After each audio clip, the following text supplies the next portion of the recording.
I discovered NoFap through the subreddit.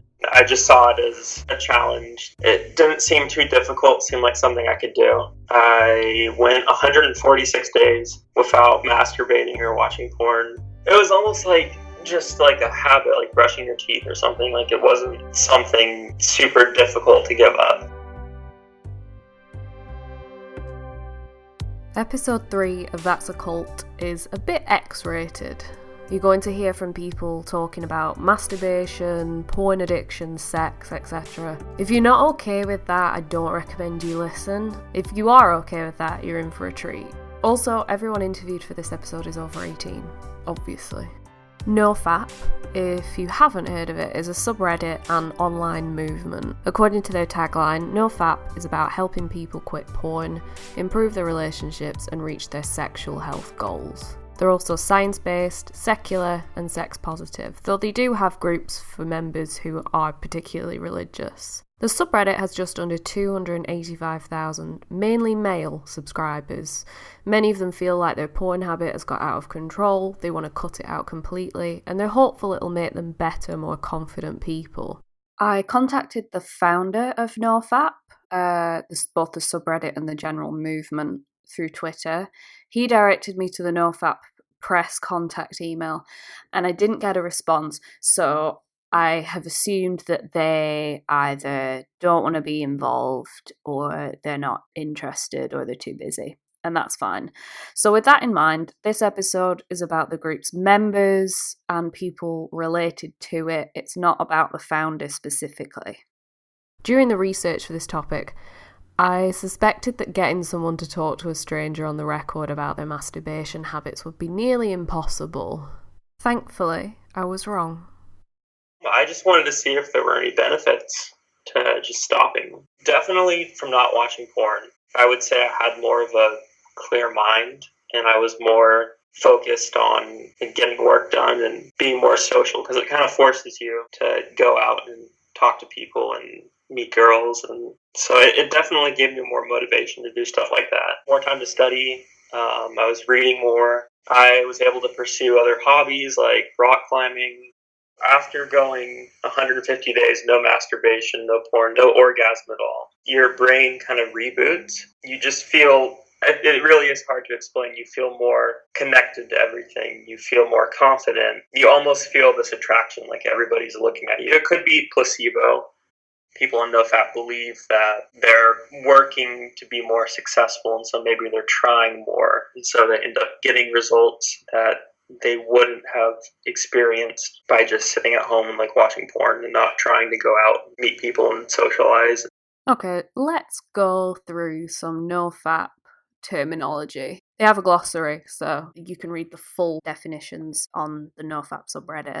Rebooting means taking your brain back to kind of factory settings. It's a bit like a cleanse by not looking at porn or masturbating. Apparently takes a minimum of 90 days. So people on the subreddit will try and go for longer than 90 days. Flatlining is a period where someone feels no libido during abstinence, generally between the 2 and 6 week point.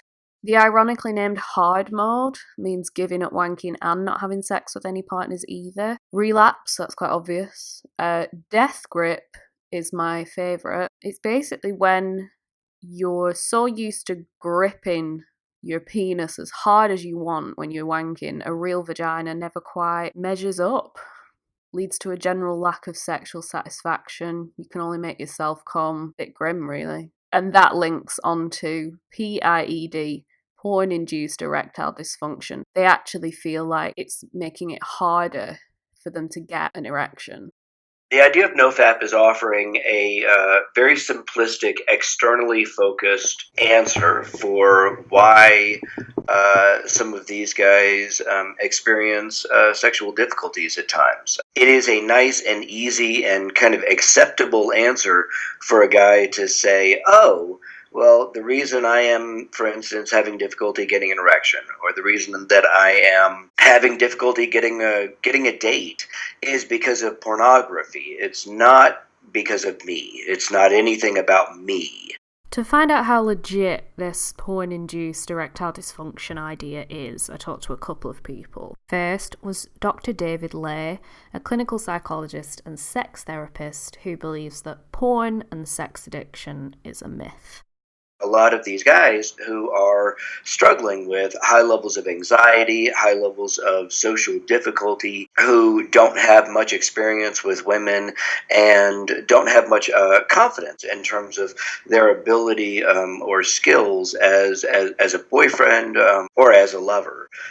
It's much easier to blame pornography than to examine all of these much more complicated, nuanced, internal kind of issues where these men would have to take responsibility and acknowledge that no, it's not pornography, it's you, brother. One of the things that I think it's really important to point out is that the NoFap community is putting an awful lot of pressure and focus on the penis. They identify a man's erection as a measure of his masculinity. They focus on these young men's ability to get dates and to get a girl into bed as a hallmark, a measure of the man's value, self-worth, and future. You probably didn't encounter this in your history books at school. I know I didn't, but it seems like the further back you go, the more accepting people were of masturbation. There are temple paintings, cave carvings, and ornaments depicting men and women masturbating from the ancient Sumerians, Egyptians, and Greeks. They thought it was a healthy way to get rid of sexual frustration, and the Egyptians believed Atum created the universe by ejaculating it. When you move into the last few hundred years, the negative associations are everywhere. Various doctors claimed it was both a symptom of and cause of insanity, including Freud. Samuel August Tissot argued that it led to a perceptible reduction of strength, of memory, and even of reason, blurred vision, all the nervous disorders, all types of gout and rheumatism, weakening of the organs of generation, blood in the urine, disturbance of the appetite, headaches, and a great number of other disorders. NoFap is meant to be sex positive, which, if you're not on Twitter or Tumblr, basically means being kind and accepting about our sexual urges. The founder no doubt intended it to be that way, because it's mentioned on the website. But many of the members are a lot more aligned with Tissot's thinking than our modern view, minus the blood in the urine thing.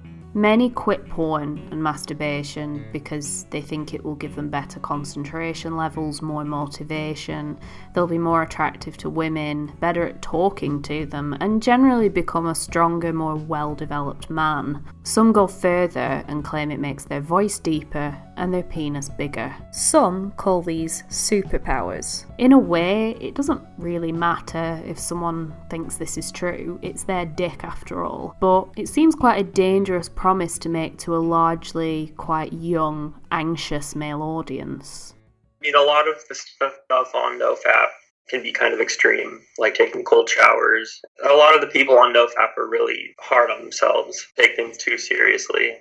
The pseudoscience, there's nothing new about it. Snake oil salesmen have used pseudoscience for millennia. They are snake oil salesmen that are selling a certain moral agenda, which is that guys should not masturbate to pornography and should instead be focused on having intercourse with women. And this goes back to the beliefs that masturbation will make you go blind, the beliefs that masturbation is something that you shouldn't do before a sporting event because it depletes you of testosterone or masculinity. There's nothing new about what they're saying. They have just rebadged it now behind the modern science of brain science. For some, NoFap's a lot like dieting or going to the gym or any other form of self-improvement and self-sacrifice. Depriving yourself of something you want because it makes you feel bad and lazy and shit. I started researching this around New Year, and the number of I will posts increased massively. People have really high hopes for their own self-improvement. Detoxing and cleansing is a bit of a controversial topic when it comes to diet. Anyone with any medical training is usually quick to point out that the liver is doing that job pretty well already, thank you very much. I think it's more about how you feel than the physical effects, and the physical effects ultimately affect how you feel. But for addictive behaviour, sometimes the only treatment that works is stopping completely. Most alcoholics can't just have a Baileys at Christmas and be fine. It doesn't work like that. There are clearly thousands of people who feel porn has control over them and they're not where they want to be or feeling how they want to feel because of it. Is it too much to compare porn addiction to alcoholism and drug addiction? Maybe not.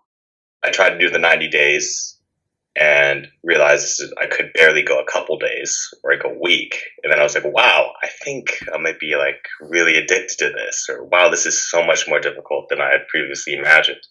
And so now it's been probably about 2 years now. I've again had this relationship with NoFap where it's sort of become bigger than myself. It's become this obsession. And of course, it's started my YouTube channel where I do these NoFap vlogs or these NoFap diaries I'm sure you found. Hey, how's it going, guys? I am Kira Malin. I'm here with another video on NoFap Day 40. Now, how do I feel being on Day 40? Officially my longest streak ever, which will continue to be my longest streak ever on that reboot, that 90-day reboot, rewire, changing my brain chemistry, changing my life, really. And that is an understatement because I cannot even put it into words how NoFap, particularly in this streak, has changed my life. And I underestimated just how much it would, because as the days go by, as you continue your journey, You're listening to Keir Malin from Canada. He has a YouTube channel where he shares his NoFap journey and progress. Like he said before, he's had a 2-year on and off history with NoFap, and he's got a particularly unique view of it because he's experienced substance abuse problems too. Nothing crazy like to the extent of like heroin or crystal meth, but I was definitely on that road. You know, that left me in kind of this position where I was trying to better my life. And for whatever reason, I didn't focus too much on necessarily quitting drugs. It was really, I had this focus on quitting pornography, and I had this tunnel vision. I guess to me, maybe felt easier. It became this whole NoFap or quitting pornography is sort of the domino effect and kind of what started, you know, other changes in my lifestyle after that. And that was a big, I think, motivating factor, just the fear of, just not hitting, I guess, what you would call rock bottom. That was one lifestyle choice that kind of grew bigger. Did you feel quite close to rock bottom? Could you see rock bottom? Yeah,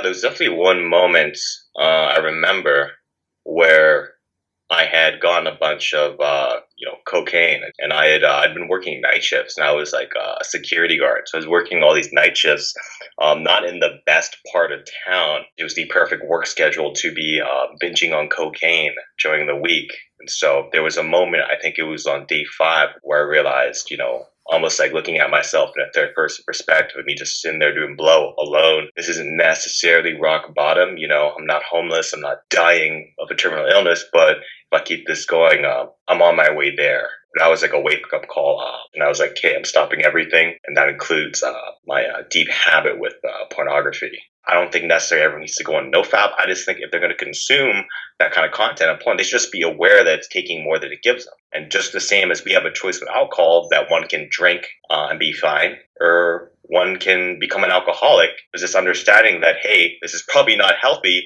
but there's a trade-off here. And if we can take that same mentality and awareness with alcohol and just share the awareness about the negative effects of porn, where people can make that decision as, adults, I think that's where society should be at. But we're not there yet because, again, technology and, the consumption of porn is moving so fast that it was in a few years, it's nothing like it was, the generation before me.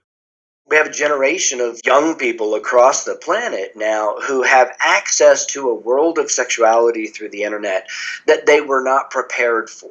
We've not been doing a good job of sex education. If we did a better job preparing young people for what healthy sex is, how to be a good, responsible sexual person, we didn't present this abstinence-only idea and these models of just say no to sex until you're married, and then we give them iPhones where they can access all the pornography they want. We wouldn't be seeing this catastrophic effect. Pornography was intended as entertainment. It was never intended as education.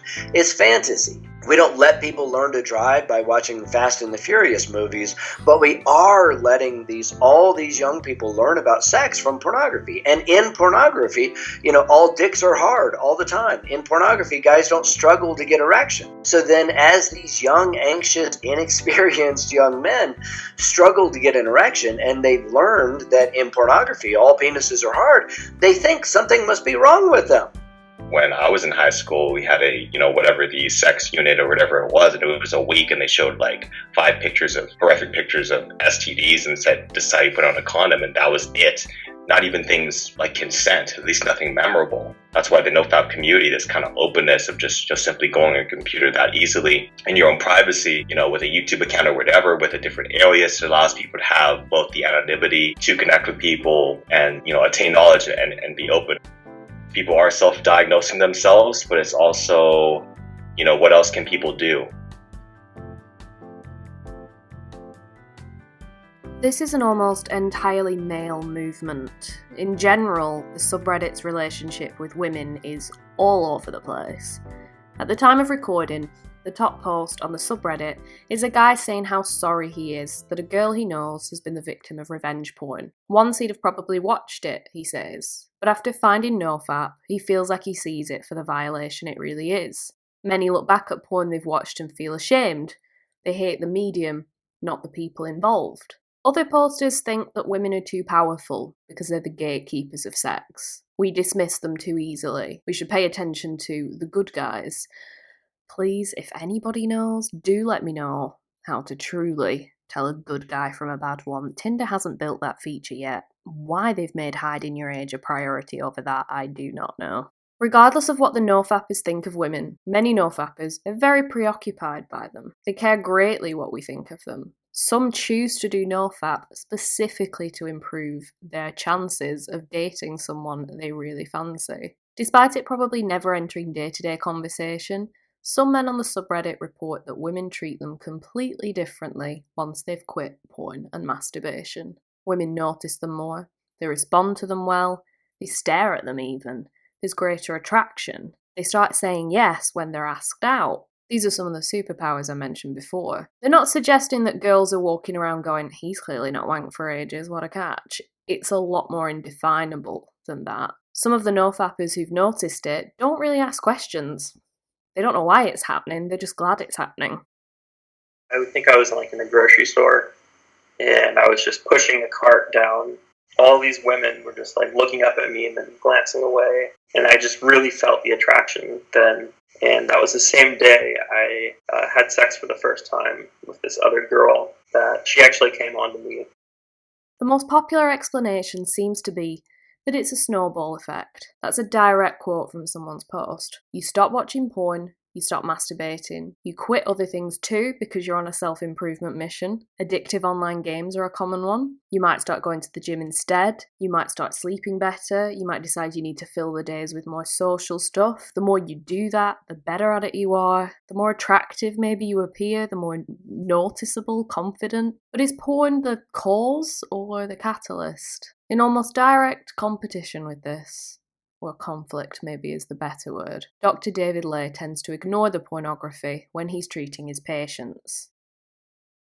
They are over-attending to the problem, and as a result, they're making the problem much more salient and much more powerful. For instance, when I was a young psychologist and I was working with sex offenders, we were taught to teach patients to imagine a stop sign in their head and to scream stop at the top of their lungs out loud or in their head when they had a deviant fantasy. We had to stop doing that because research actually found that that technique made the fantasies worse. It made the fantasies come back more often because your brain doesn't really know that you don't like this fantasy. All your brain knows is that you're giving it lots and lots of energy. So it thinks it's more important, so it gives you more of them. The same is true here. As these guys are focusing so much on their penis and on whether they can get an erection and focusing so much on pornography. They are making that issue much more important and much more significant than it actually is. What I would even instead focus on is the simple existential benefit of deciding as a person that you want to change your life and make it better in a certain way. Whether that is a New Year's resolution to exercise more or deciding that you're going to stop watching as much porn. That kind of taking charge of your life is very healthy and positive. I think it's a wonderful thing, and I really encourage these guys to do that and to engage in those kinds of self-directed activities. But the benefit of it comes from that decision to take charge of your life, not from the pornography. We can't really talk about NoFap without acknowledging the importance placed on masculinity and the very internet phenomenon of alpha and beta males. According to Be More Alpha, that's not it, according to tobealpha.com, alpha males are confident, masculine, take what they want types, direct, and comfortable taking risks. They're James Bond, basically, but James Bond if, like, he worked in your office. Beta males are the nice guys in situations, put people before themselves too much, often doubt their abilities, and defer to other people to take control, so more like Mark Ruffalo's character in 13 Going on 30, who I actually would much rather bang than James Bond, if I'm honest. Alpha males are also more likely to be leaders and make more money, while beta males do most of the work. Alpha males hide their emotions much to their detriment and cover it up with machismo. Beta males will resist things in different, less direct ways. This is all according to Be Alpha. Why am I struggling with that URL so much? And to their credit, they don't claim alpha males are automatically better or happier people, but when someone lines all the traits up like that, it's quite obvious which most people would rather be. Search alpha in the NoFap subreddit, and you get a lot of results. NoFap awakens your inner alpha. More upvoted, however, is a post called Stop with the Alpha Beta Bullshit. So there are clearly those who are very much into it, and those who really aren't. Can sitting on your hands and never looking at porn again make you more manly? Some certainly seem to think so. Everyone finds masculinity problematic, and it really depends on the political worldview that you have. People generally fall into one of two groups when it comes to thinking about masculinity. Either they come from a conservative point of view, which is largely, although not exclusively, aligned with men's rights advocates, or they come from a more progressive point of view, which is largely, although not exclusively, aligned with feminism. So if you're a feminist, obviously you're going to have various traditional understandings that men oppress women, what is now routinely described on social media as toxic masculinity. If you're a conservative, you're probably seeing the problem of masculinity as the fact that we live in some kind of gender-neutered society where men can't fulfill their natural roles as providers and husbands and so forth. That's not happened by accident, but in fact it's happened precisely because feminists are going around pursuing their progressive agenda. So almost everyone who thinks about masculinity assumes there's a problem. It's just they interpret that problem in a different way depending on their political worldview. I spoke to Dr. Joseph Gelfer, a researcher and all-round expert in masculinity, how it's defined, and how it manifests itself. The sound goes a little bit dodgy in places, and I really don't know why. I tried to get rid of it, and I couldn't get rid of it. It's kind of a fuzzy background noise. Anyway, he's really interesting, so I'm afraid you will have to deal with it. Joseph created the 5 stages of masculinity, quote, a peer-reviewed model that sheds light on the different understandings people have about masculinity. Each stage offers its own challenges and opportunities, end quote. Basically, each stage is a different way of perceiving masculinity, sometimes critical, sometimes completely oblivious. So, I mean, if you're at stage 1, which I describe as unconscious masculinity, you're not really thinking about masculinity that much, but you're subject to assumptions about what is natural in society. In stage 2, which I describe as conscious masculinity, then you're responding to traditional expectations of masculinity on a conscious way. So you're looking around and saying that men should be this way. In order to be a man, I should behave in this kind of way. Men are expected to be strong. They're expected to be usually very sexual, provide for families. They're expected to be assertive and powerful and all of these kinds of things. But that's only really one set of pressures that men have on them. Any man who takes feminism seriously is going to be looking at the fact that, well, actually, men should be caring and nurturing and sensitive and so forth. So then you actually see a strange commonality between stage 2 and stage 3. Men are being told what they should be like. At stage 2, they're being told that they should be tough. And at stage 3, despite the fact that it's allegedly progressive, they're being told that they should be sensitive. It's still a pressure telling people what men should be, and it's still masculinity being defined by other people rather than yourself.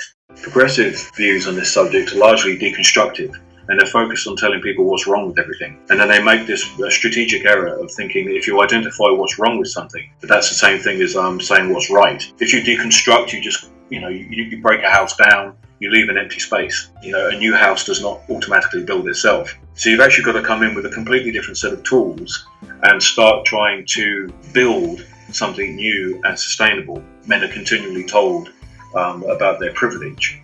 And they have privilege in a systemic sense because patriarchy exists at a systemic level. But they don't necessarily have any privilege at an individual sense. If they're working class, disabled, or any other number of reasons, while they may well enjoy the benefits of patriarchy, quote unquote, they're not really seeing any of those benefits in their personal lives. Understanding those different tensions is not really done very often.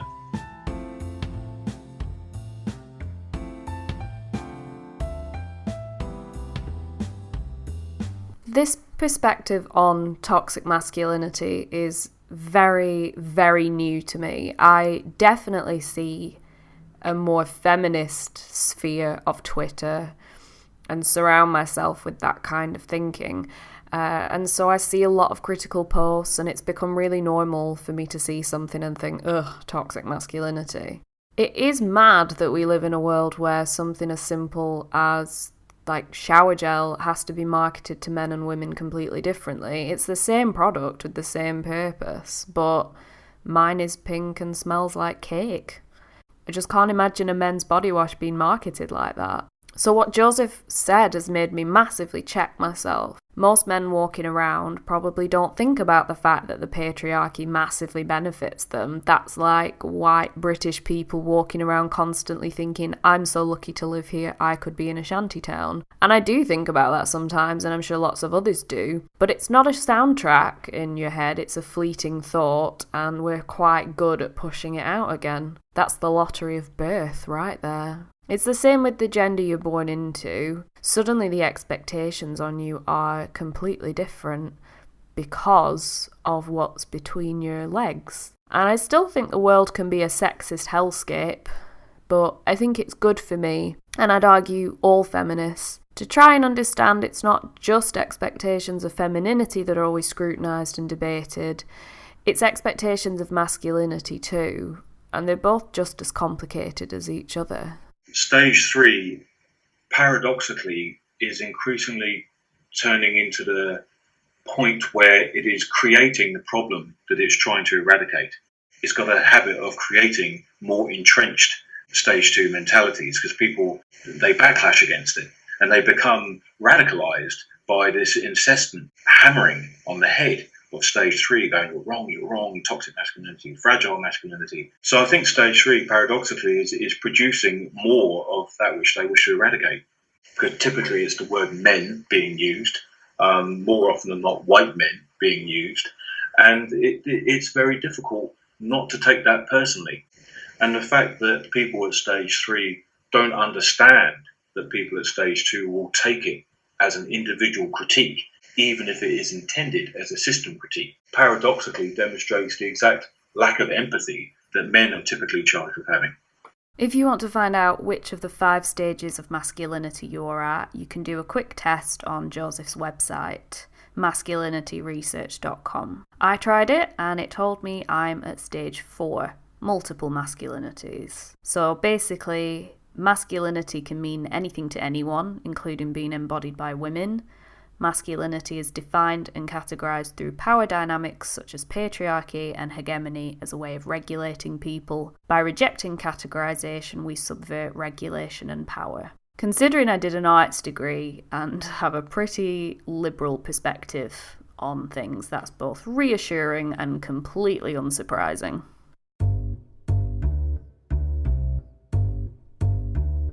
Back to NoFap. I said before that I spoke to a couple of people about porn-induced erectile dysfunction. Well, it's not quite true. I emailed back and forth with some people who could potentially offer an alternative view to David, and who've participated in some quite important studies in it, but I struggled to get anyone to commit to an interview. I don't think there's any dark or suspicious reason behind that. I just think they were busy or thought I was strange. I've tried to read up on it myself, and I mainly just see a lot of percentages and numbers and factors and conditions. These are very, very academic studies. It's really not an easy read, and then obviously you get articles that summarise it, but they summarise it very simplistically and you kind of miss out a lot of the detail. I'm neither convinced nor unconvinced, I'm mainly baffled.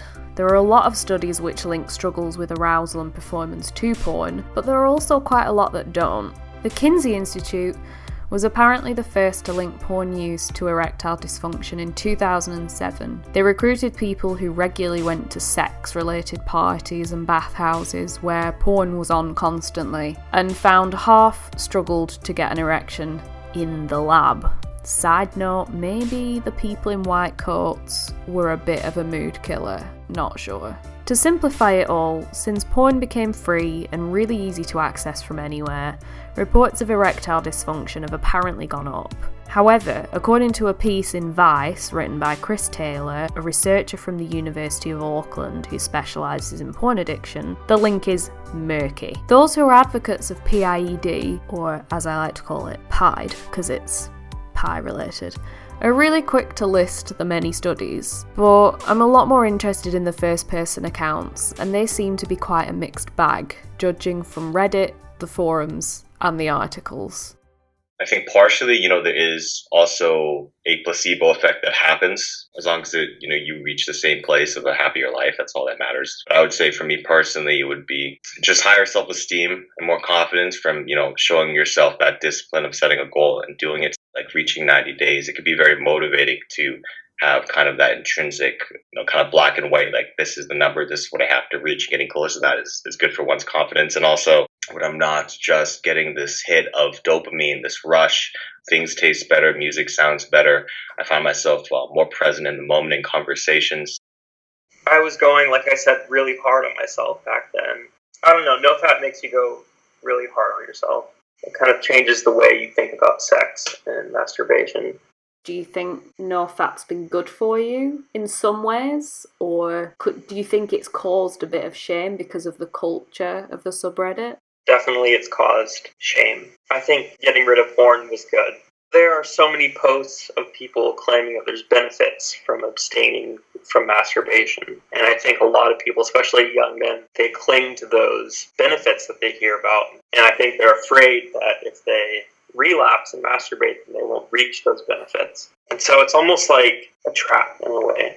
The reason why this is so popular with those young men and not with gay men and not with as many women is because women and gay men don't put as much focus on the penis and don't put as much emphasis on, the ability to get laid as a measure of how valuable you are as a person. The reality is 40% of young men struggle with erections, and sometimes it is important to look at why you're struggling to get an erection because it teaches you something about yourself. Dr. Joseph Gelfer highlighted that there are at least two forces pushing and pulling some men nearly all the time, depending on their political leanings and where they are in the world. There's the need to be more progressive and the expectation that they should be a strong provider with very few weaknesses. Not masturbating, incredibly, is a way of taking control of some of those perceived weaknesses. It's a bit strange, and those superpowers definitely wouldn't convince everyone, but like Dry January or Veganuary, there are people willing to give it a go, just in case it makes them feel better. Is NoFap a cult? No. I think they're quite a supportive community on the whole. They're encouraging, and many seem very sincere. That's within their own community though. David mentioned he received a lot of nasty messages and the odd death threat, so there are some who really don't take criticism well, to put it lightly. For those who feel quitting pornography and masturbation has helped them, amazing. There are also people like the anonymous Redditor I interviewed who have tried and clearly not been able to tackle the real problem. David treats his patients with that in mind, but not everyone has the money or inclination to go and see a therapist. Like Keir said, people are diagnosing themselves with porn addiction because of a lack of resources, so it's only natural that they take treatment into their own hands. Absolutely no pun intended there, but I quite like the way it worked out. Pornography is really easy to access and consume. We've just not adjusted to that psychologically, emotionally or practically. It's only natural that some of us would have reservations, problems and questions. And NoFap is a group of people trying to deal with those problems and ask those questions in their own quite quirky way.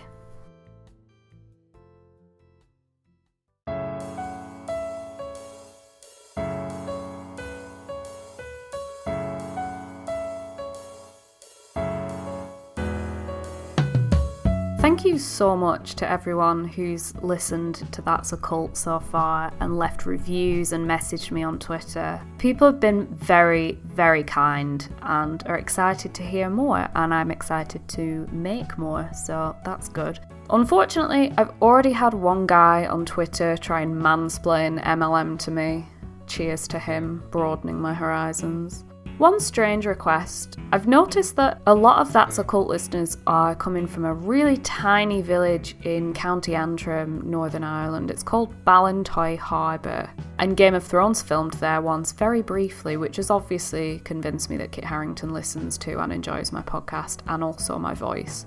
That's bullshit, Helen. The number of listeners I've got from that village is about the same as the entire population. I'm baffled by that, really. If it's a glitch or an inaccuracy, then ignore me. If it isn't, and you're a listener and you live in Ballintoy Harbour, could you just send me a DM on Twitter or tweet me or email and let me know? Because if the whole village is into this, I really want to know.